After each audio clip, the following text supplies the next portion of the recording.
Hi everyone, Andy Oliver here in the Dominion Theatre in London's West End for the press night of Jim Steinman's Bat Out of Hell. We're off to speak to some of the stars as they walk along the red carpet here for Musical Theatre Review.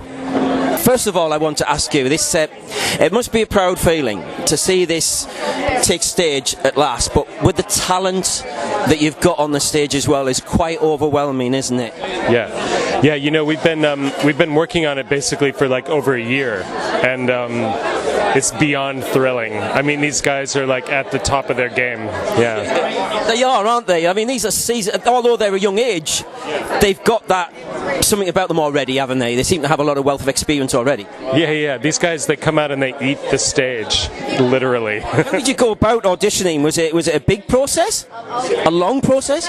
Yeah, super long process. We spent, I want to say we spent maybe 2 or 3 months. We saw, I don't know, thousands of people, actually. Yeah. And it came down Andrew and just a few others that you thought, wow, they've got something extra. Yeah, you know, it's like, looking for people who have a little bit of a criminal glint in their eye, and they can hit all the notes and charm your socks off. That's it, isn't it? This show is all about the notes, isn't it? Because some of these songs are probably some of the highest ranges for rock songs, especially, aren't they? Yeah, the range itself. These are like super athletes, right? I mean, they're vocally the range is so massive. It's like doing a Wagner opera. I've actually been speaking to a few personalities, celebrities here tonight, and we've been talking about that. You've got to be kind of fit, you've got to be in the right mentality, but you've got to be very, very fit mentally and physically to do a show like this, which some people don't actually realise until they see it. Yeah, you know, it's a super physical practice, and we train every day, which is really key. You know, like no one takes a day off. We train every day. And that's a big part of it, yeah. That way we can jump through walls, you know what I mean? And get up and do another 3 shows the next day. And hit the high note. That's the most difficult thing. Well, it's a wonderful show, isn't it? It's an assault on the senses, isn't it? Now, how did you become involved in this musical, first of all? David Sonnenberg called me and asked me, and then I met with him and Jim Steinman, and then I called Tony, and then we all got together. And you've put together such a very young talent, but very wonderful talent in this show. Except for the mother and father. They're never going to grow any older. Yeah, They're frozen. Yeah. But you know, we're very lucky. Some great singers. We're very lucky with our casting. We've got some fantastic singers. I mean, I've spoken to a few people tonight about the fact that you don't necessarily have to be a rock fan to enjoy this show, and you don't necessarily have to be a fan of that kind of era's music, do you? Because it stands alone. You just have to love great songs and a good story. And a few tricks here and there. Yeah, it's a great piece of entertainment, and for everyone, not just for the rock fans, for everyone. I've been talking to the director and the producers about the physical and mental aspects of performing a show like this, and you've just done one and then come here. How do you do it? Because it's so bad. I'm pretty exhausted right now because the energy on that stage tonight, I mean every night, but tonight especially, like the audience just gave so much that made us go harder. So I think I'm ready for bed actually. I see myself as you probably go to bed and still have those words and moves and everything moving around in your head. Not personally for me, I just switch right off, mate. You know what I mean? I go into autopilot when I do these shows. You know what I mean? So it's just like with the love and the feedback. That's it. That's all you need. What was it like? I mean, you spoke about that atmosphere. Audiences can drive you on, can't they? Absolutely. But you can't get carried away, because if you get carried away, you lose track. Yes. And you mess up. So you just center, breathe, and enjoy. I always say if you get too comfortable, you fall on your... Yeah, you will. Yeah, you'll fall over. Yeah, which happens if you do accidentally go into autopilot. You do end up fluffing a line, so you just always got to be in the moment, which helps because it's like the first time you've done it every night. So, I mean, this is iconic music. What's it been like to bring that music to life on the stage? 40 years old now, you know. One of the best rock albums of all time. Well, you know what? I discovered this album quite late. But singing it, I've been able to connect with my own personal experiences. So it's enabled me to like sing these songs from a truthful place. And so I fell in love with the album that way, you know. Every single song tells a story, so it's nice to actually act them out and live them every night. It's just beautiful. The words are stunning, so we just really feel it, and it's just an honour to be able to perform these songs every night. I've just been speaking to some of your compatriots there, and they've just been telling me about the atmosphere tonight in the theatre was extra special, I believe. Yeah, it was incredible. We had so many of the really die-hard fans in tonight, and they're just awesome. They come see the show, you know, some of them a couple of times a week, and they're just amazing. They just bring such a lift to the show every time they come in, and they've kind of learned the points where to kind of go back and then when to go forward again, and it really, you know, kind of guides the rest of the audience. It's that type of show, isn't it? It's that type of show that gains a following. I think it's not the same as Rocky Horror, but it can be a little bit because people follow it and people know the lines and people want to come and see it again because it's so iconic, the music, isn't it? Yeah. People love Andrew's opening speech at the beginning, and people talk along to that speech all the time. I think it's because, like you say, they're Jim's words and people have grown over the decades. They've listened to the album hundreds of times. They know exactly what Andrew's going to say, so they really want to get involved in it as well because it's their first opportunity to, really. And what about your characters? Tell us a bit more about your characters and what particularly resonated with you when you first saw it on that script in that lib sort of thing. Well, I played Blake, which is he's a member of the Lost, and he is one of Strat's close friends, and he's kind of the I guess he's the more sensitive, kind of more emotional of all of the Lost. He kind of shows that side, and he's kind of the more, you know, tender to. There's lots of problems and there's lots of issues that are occur in the piece, and he's kind of the most sensitive to them, and he's more gentle than some of the other characters, which some of the other characters are, which is nice. It's different. What about you? I play Tink. He's a really just a little naive 14-year-old, confused, sexually frustrated boy who's in love with Strat, and he idolizes him in like a brother/boyfriend kind of way, and he always means his best, but he ends up, you know, ruining everything, and, you know, without giving too much away. And yeah, he's just so naive and angry and frustrated, and I mean, this is a very powerful music, isn't it? It's got certain messages, but it takes you on a journey like a lot of good musicals do. Yeah. By the time you get to the end of the show, like, we had one particular gentleman who probably had a few too many drinks tonight, but he was right up down the front, and like, he's just doing exactly what you want to do. He's just so in it, and while not everyone has to stand up and go down to the front of the stage, like, everyone's feeling it the same way. Do you know what I mean? It just builds. All the music is so anthemic. It's emotion, I think, at the end of the day, isn't it? And it's loud. It's honestly one of the loudest shows I've ever been a part of, and I remember in tech sitting in the audience and just hearing how loud it is, and I feel like when music is that good and that loud, how can you just stay sitting in your seat? Like, you have to get up. Is this the best way of, well, relaxing if you can after such a great night? 'Cause it's some atmosphere in there tonight. It's crazy. It's where I'm still buzzing from, and it's very hard to come down after playing a house, and the audience tonight were absolutely incredible, weren't they? Yeah, it's the best way to just relax now. It's just pour me a gin and tonic. We've got one on the way. What about your characters in particular? When you first went into that audition, or you first saw the lib, the script, what was it about these characters that really resonated with you? Mine cursed a lot and had amazing songs to sing and was really strong, and I was like, I love this character because I'm Irish. That's like our second language, you know what I mean? But it was really also funny. You don't get characters like that. We're really lucky. We've got characters that are like feisty, strong, with amazing songs to sing, and that are also, we get to play around and have fun, be funny. Yeah. Which the crowd, with the audience, loves, don't they? Yeah, I mean, for me it was to be able to create or co-create an original character. So you basically take all your repertoire and put it all together and offer it up to the director, and he polishes it all off, and it becomes a new character called Falco. I guess not often that a musical comes along, there's a lot of classics. But this is a classic. I mean, this is something that has not been around 5 minutes. This is something that's been around for decades. You can even see, but I mean, they've been trying to make it for like 45 years. Jim originally wrote this as a musical, as you probably know, like 4 decades ago. So it's been a long time in the making, and that's why the songs sit so well in the show as well, because they were written to be performed by characters. They tell a story, those songs, don't they? Sorry? Tell a story, very emotive, but they tell a story. The thing about Jim Steinman is he's one of the most amazing lyricists. I mean, you can even ask the maestro himself, Android Webber, and he will say that Jim Steinman writes the best lyrics probably in the world.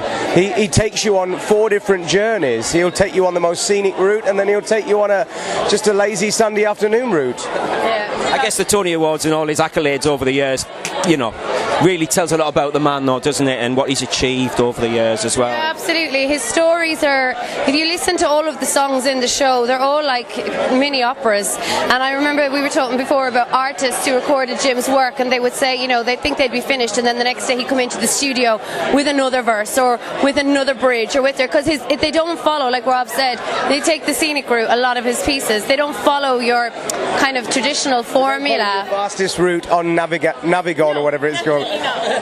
Jim is like, I remember his best friend Barry Keating telling me one day that Jim said if a song is not longer than 6 minutes, it's not a song. Yeah, these songs are. Yeah. I mean, I like mini shows. Like we've said, Paradise before is like a 3-act play, and then at the end of Anything for Love, just when you think it's all over, all of a sudden there's this new piece of music you've never heard before, which is done wonderfully in the show, where it's myself and Raven and Zahara, like the 3 girls get to sing these amazing. That comes from nowhere. But I've got to ask you about the Oliviers first. What was it like being at the Oliviers? Because I met you there on that wet Sunday a few weeks ago. What was it like? Well, yeah, it was a really great celebration of everything that's happening in theatre right now, and we're really chuffed for all of the winners, all very deserving. Yeah, I mean, being an American, I was just thrilled to go to what's, I guess, one of the major award nights. So, you know, just to be there and celebrate the arts and culture of this wonderful country is just a pleasure. And tonight, you get performances and audiences, but I gather it feels like tonight's been something just that little bit extra for some reason. How did you find it? It was out of this world. We have amazing fans who are so supportive of what we do, and tonight there felt like there was some magic in the air. What about you, Anne? It just felt like there was a lot of love in the air. I think what's so wonderful about Jim Steinman and Meat Loaf Music is that they're so focused on sharing the ecstasies of life, and it really, really felt like all those people who love this music as much as we do came to see the show tonight, so we're grateful. They do. They follow the show, don't they? They don't just see it here. They go to see it on tours, and they're very, very faithful to the music, aren't they? Yeah, we had people travelling all the way to Canada from the UK. Almost every single night there was someone at stage door, and I guess we really appreciate that level of love and support is unbelievable. What about for you? Because you both had a history of musicals, but you, especially in that old type fashion musical, like the good old Oklahoma Showboat, what's it like being in this way? It's something totally different. It's worlds away, but I think this show is worlds away from any show, not just the classical, legit musical theatre canon. It's so exciting to be be part of something that's so much bigger than ourselves. And what about you? I was going to ask you about the character of Strat, and what was the traits, the personality traits that you got from it when you first read the script? What jumped out with you with that character when you first saw the script? What first jumped out at me when I saw the script, almost like 2.5 years ago, I got a very strong Jim Morrison vibe. Jim Steinman is such a huge fan of Jim Morrison. Jim Morrison is at the beginning of that whole art rock opening the doors to perception for changes in the world. So, you know, it's that beginning speech that really captures the whole motion and movement of change in rock and roll and love that kind of set everyone free in that time period. I mean, the songs do take you on a journey as well as the story, don't they? They are longer than the average song in a musical, but there's a reason for that. Yeah, definitely. They're a whole story in themselves. And I think that's why they lend themselves so perfectly to the stage, and they were all originally written to be a part of that, which is so exciting to see them finally come home. Well, you're just the part for a rocker. I mean, I'm trying my best. You know, you've got to put the effort in, especially when you're in a show like this, of this magnitude, and, you know, this rock and roll extravaganza, you've got to put the effort in. So, you know, And you look fantastic yourself as well. Well, you know, for these things, I don't often get invited to parties, to be honest. Introduce these boys as well. So these boys are a part of my band. We're in a band called Defiance, and they came along to the show to support me this evening. So just want to introduce you before we get into the... Yeah. You just want to say to the camera a little bit about your backgrounds and what the connection to Giovanni? Well, we're in a hard rock band from Ruislip, which is...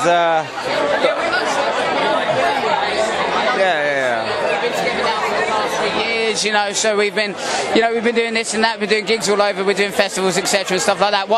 And they've put up with me, they've tolerated me whilst I've been doing all of this, you know, the shows, Battle of Hell, etc.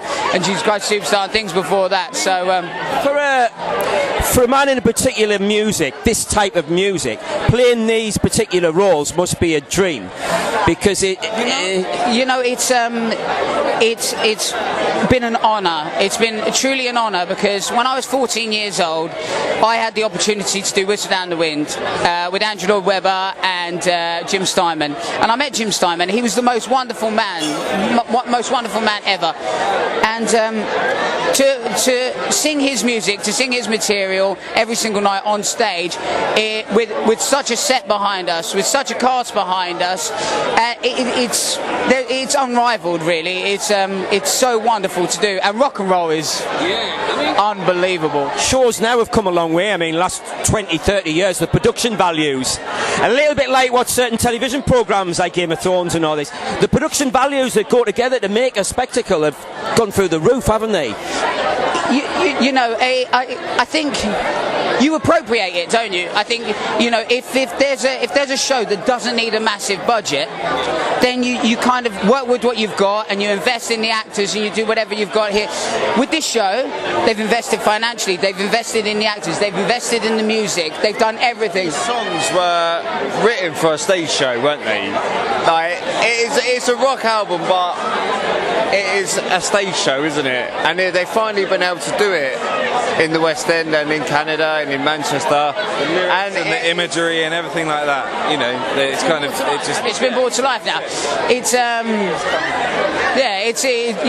it's been a true pleasure to conceive the role as well, because I've been with it for 14 months now, and the casts are just outrageous, just outrageous. The energy this evening and every night is incredible. I mean, it is. It's about a mental journey to go on during a performance, but physical as well, because you're putting a lot into there, obviously the vocal cords, and you come into this afterwards. I mean, what are you doing? Oh my God! No, it's one of those things. You just look after yourself. You know, I work out, you know, and I look after my voice, and then I have to go and play with these guys at the weekend, which is absolutely bananas. So it's all of those things put together, but I think it's also as well, like in here as well, there's such a drive and such a passion to make sure that this hits home every single night, and it's amazing. And because, as I said, I am an original cast member, and it means so much to me